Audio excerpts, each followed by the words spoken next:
nombre Zacarías, del turno de Abías, casado con una descendiente de Aarón, cuyo nombre era Isabel. Los dos eran justos ante Dios y caminaban sin falta según los mandamientos y leyes del Señor. No tenían hijos porque Isabel era estéril y los dos eran de edad avanzada. Una vez que Zacarías oficiaba delante de Dios con el grupo de su turno, según la costumbre de los sacerdotes, le tocó en suerte a él entrar en el santuario del Señor a ofrecer el incienso. La muchedumbre del pueblo estaba fuera rezando durante la ofrenda del incienso. Y se le apareció el ángel del Señor de pie a la derecha del altar del incienso. Al verlo, Zacarías se sobresaltó y quedó sobrecogido de temor.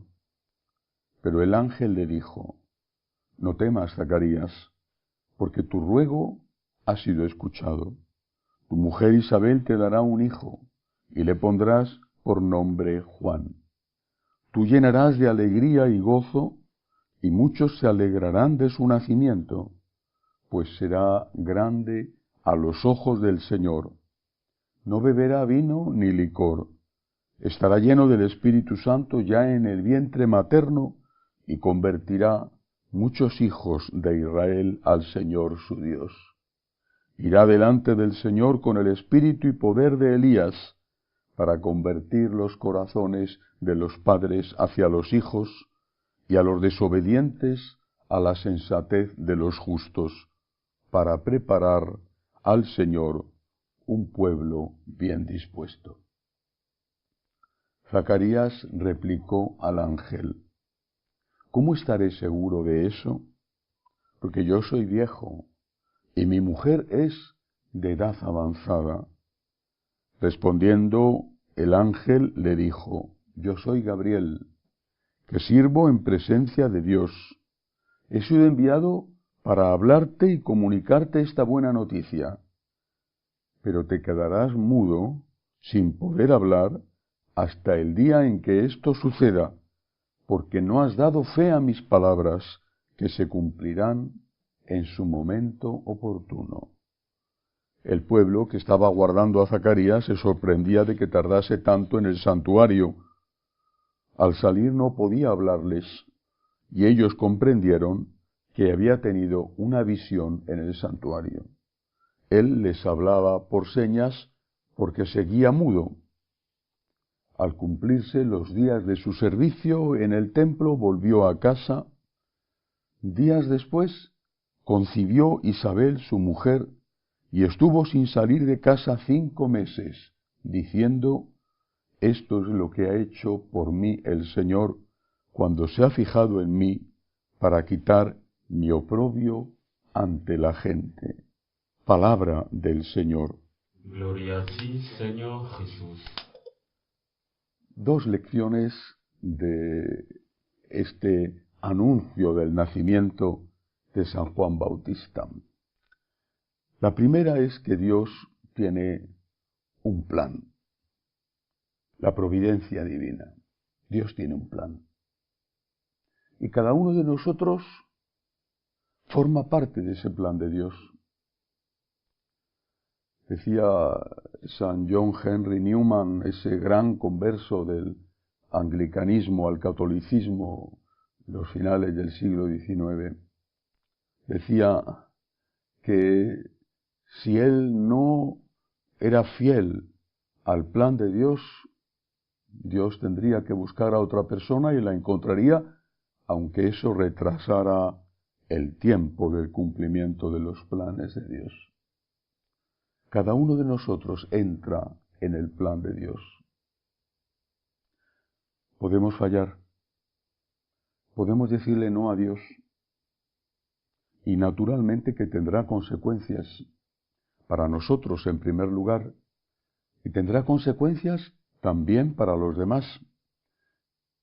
Tendrá consecuencias para personas concretas que tendrían que haber alcanzado la felicidad en la tierra, tener pan para saciar su hambre, poder encontrar una mano que les levantara de su pecado y poder llegar más fácilmente a la vida eterna. Nuestro no al plan de Dios repercute en nosotros y en los demás. Y esto hay que tenerlo muy en cuenta cuando se presenta la cuestión vocacional en los jóvenes. Hay que tener motivos muy serios,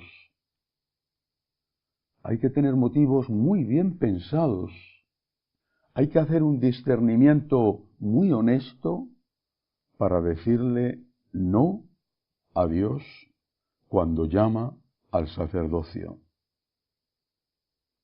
No digo que no haya esos motivos, los hay, pero tienen que ser motivos muy convincentes. Formamos parte de un plan de salvación, de un plan que la divina providencia ha pensado para cada uno de nosotros desde antes de nacer nosotros. Decirle no a Dios por egoísmo, por pereza, porque no quieres líos, tiene consecuencias para nosotros porque nunca encontraremos la felicidad, encontraremos fragmentos de felicidad, tiempos de felicidad, pero la felicidad, la capacidad de llenar tu corazón, de darle sentido a tu vida, eso, en el fondo lo sabemos todos, solo lo puede dar Dios. Por eso hago una nueva apelación a los jóvenes que han tenido, aunque sea en su infancia y en su adolescencia, una fugaz llamada a la vocación consagrada. Hago una apelación para que lo vuelvan a pensar. Si tienen la oportunidad todavía, forman parte del plan de Dios para la salvación suya, para la felicidad de mucha gente, para la salvación del alma de muchos.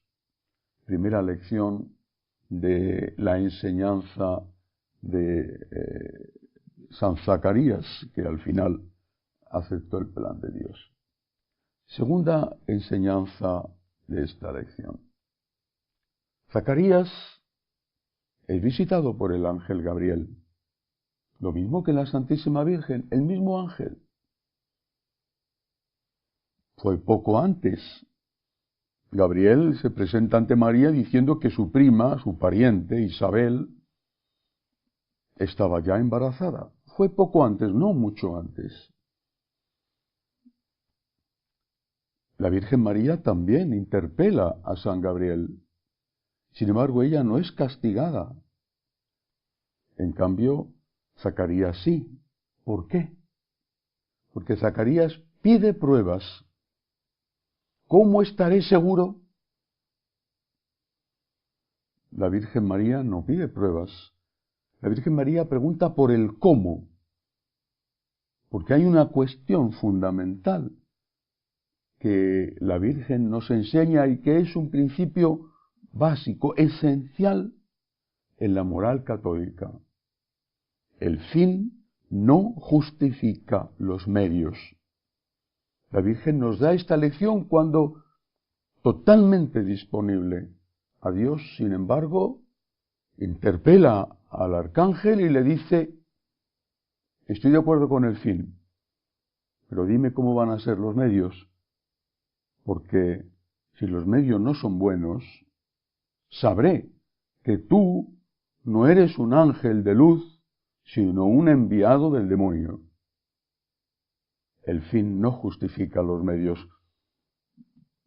Pero no es eso lo que pregunta Zacarías. No habla de los medios. No dice: ¿cómo se va a quedar embarazada mi mujer? ¿Va a tener que venir otro hombre más joven que yo para hacerlo? ¿O qué va a ocurrir? Dice: ¿cómo estaré seguro de eso? Duda. La duda de que Dios puede hacer milagros está en el fondo en muchísimas crisis de una fe que sólo era aparentemente fe. Creo de verdad en Dios, Creo en su poder, creo en su amor, creo en la divina providencia, creo en que tiene un plan sobre mí, creo en los milagros. Que un ateo no crea es normal, es un ateo, pero que nosotros, que nos declaramos creyentes, tengamos una fe que en el fondo no es fe, porque no cree en la intervención de Dios en nuestra vida, porque no cree en el poder de la oración. Es verdad que esa fe se ve interpelada, contrastada, una y otra vez, por el hecho de que muchas veces lo que pedimos no se cumple. Es cierto, pero es que si es verdadera fe, acepta que Dios es Dios, que no es nuestro empleado, que no es nuestro siervo, que es nuestro Señor, y que por lo tanto, el hecho de que nosotros pidamos, e incluso pidamos con fe, creyendo que puede hacer milagros, no significa que no haya un plan que se nos oculta, por el cual eso que pedimos, aunque sea bueno, no es lo más conveniente. Yo creo en el poder de Dios. Yo confío en Dios. Y confío porque Él es de fiar. Él es más de fiar que yo. Él es de fiar. Él sí merece que yo me fíe de Él. Y eso significa que habrá veces que los milagros que pido se cumplan. Otras veces no. Pero eso no significa que no me esté escuchando y que pierda mi confianza en Él. Yo confío en Dios. No me tiene que dar explicaciones. No tengo que pedirle pruebas. Ya me las ha dado, suficientes para que yo confíe en Él. No caigamos en la trampa de Zacarías, que se quedó mudo sin poder expresar el milagro que había recibido, simplemente porque, siendo sacerdote, en el fondo no tenía fe en Dios. De esta manera, María, su madre, estaba desposada con José, y antes de vivir juntos resultó que ella esperaba un hijo por obra del Espíritu Santo. José, su esposo, como era justo y no quería difamarla, decidió repudiarla en privado. Pero apenas había tomado esta resolución, se le apareció en sueños un ángel del Señor que le dijo: José, hijo de David, no temas acoger a María, tu mujer, porque la criatura que hay en ella viene del Espíritu Santo.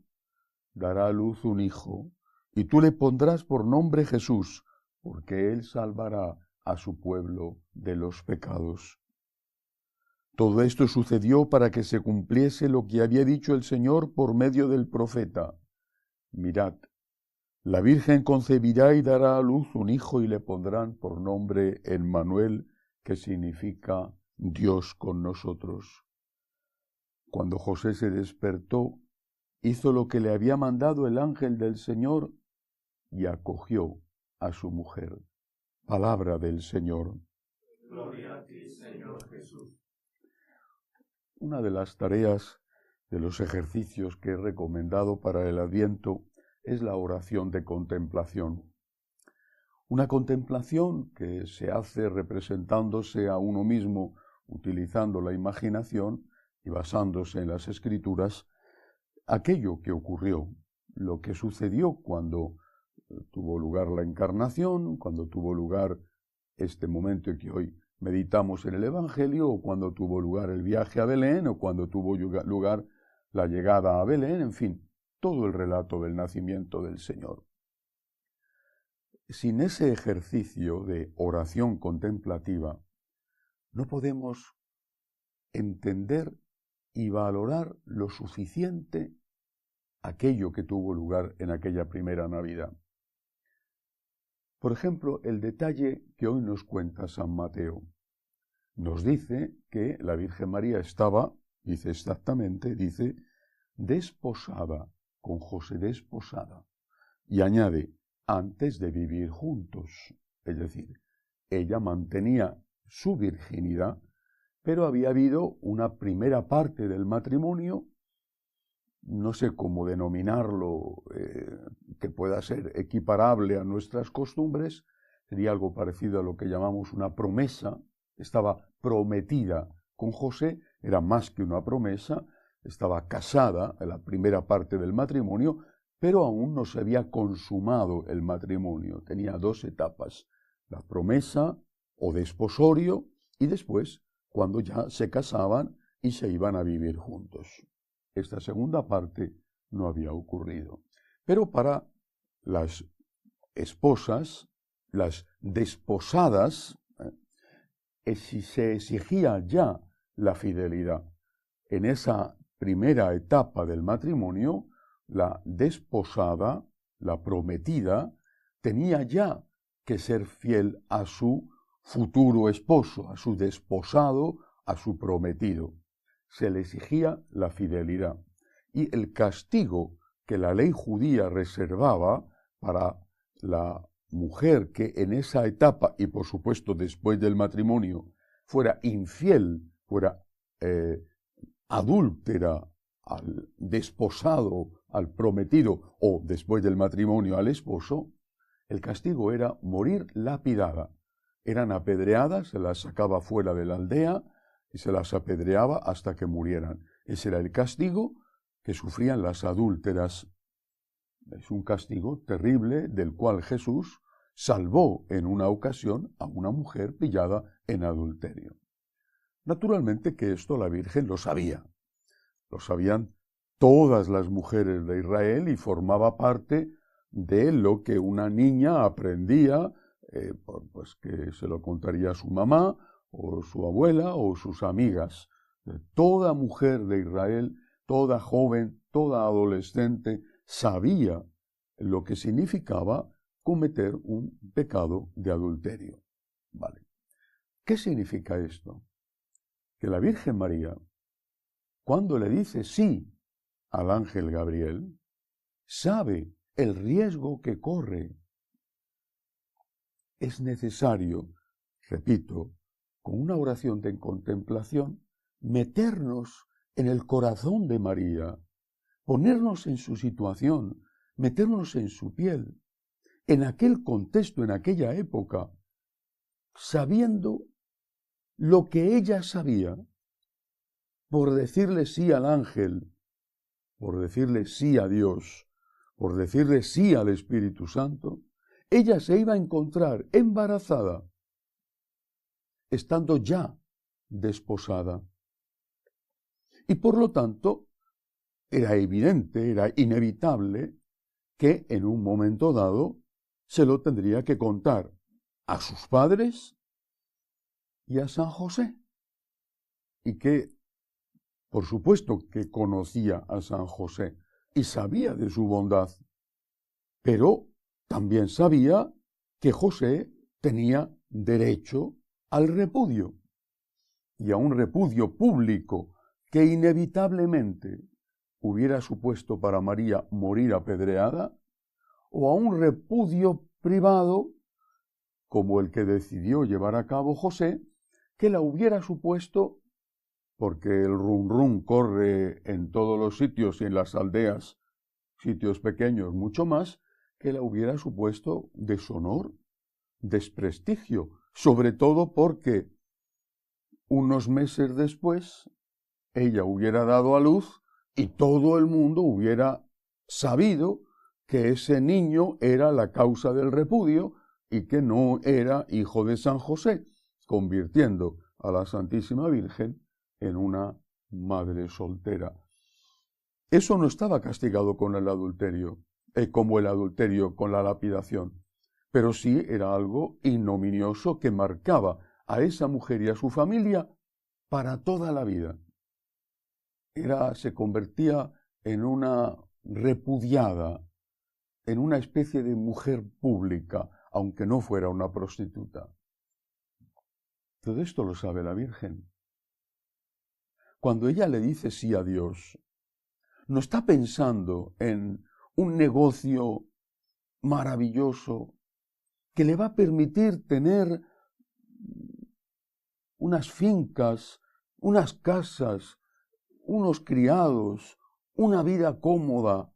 La madre del Mesías, la segunda persona en el reino que iba a instalar su hijo, no está pensando en eso. Está pensando en que corre un peligro grave de morir. Un peligro real de morir y de morir apedreada. Y en que si eso no sucede porque su desposado es bueno y no la repudia públicamente, es evidente que corre el peligro, es decir, que va a ser maltratada, va a ser burlada, va a ser marginada completamente en una sociedad que consideraba a las madres solteras prácticamente como prostitutas. El riesgo de María era inmenso. No nos podemos imaginar en nuestra época lo que eso supuso para ella. Quizá todavía queda alguna cultura, no lo sé, si en algún lugar del mundo, desde luego no en los que yo conozco, hay algo semejante para una muchacha que se queda embarazada sin estar casada. Pero en aquella época era terrible. La Virgen lo sabe y la Virgen lo acepta. ¿Por qué lo acepta? No por los posibles premios de ser la madre del Mesías, sino por hacer la voluntad de Dios. Este es el ejemplo de María. Saber correr los riesgos que implica obedecer a Dios. Pienso en los mártires o en aquellos que pierden buenos negocios por ser fieles a su conciencia, por ser honrados, o en aquellos que, por ser fieles a la tradición de la Iglesia, son marginados dentro de la propia Iglesia, por todos aquellos que, por servir a nuestro Señor Jesucristo, tienen que pagar un precio. ¿Será el de la sangre del martirio? ¿Será el de no progresar en tu empresa porque no acepta la ideología de género? ¿Será el de no tener dinero porque no aceptas la corrupción? ¿O será el de no tener un puesto más importante dentro de la Iglesia porque te mantienes fiel a las enseñanzas de nuestro Señor? La Virgen nos ha mostrado el camino. Primero Dios, con todas las consecuencias. Primero Dios. Y así ella colaboró a lo que le dijo el ángel. Va a nacer el Emmanuel, el Dios con nosotros. Ella fue la primera en pagar el precio. Dios tuvo la iniciativa, pero ella fue la primera en pagar el precio de la encarnación. Corrió el riesgo. San José decidió no matarla, o no condenarla a muerte, mejor dicho. Corrió el riesgo. San José decidió repudiarla en secreto, y después Dios intervino. Y esa intervención de Dios la permitió tener a su hijo con dignidad. Aún así, el mérito estuvo en ella. Pidámosle al Señor que nos ayude a aceptar su voluntad, aunque corramos los riesgos, aunque paguemos el precio de ser perseguidos por su causa.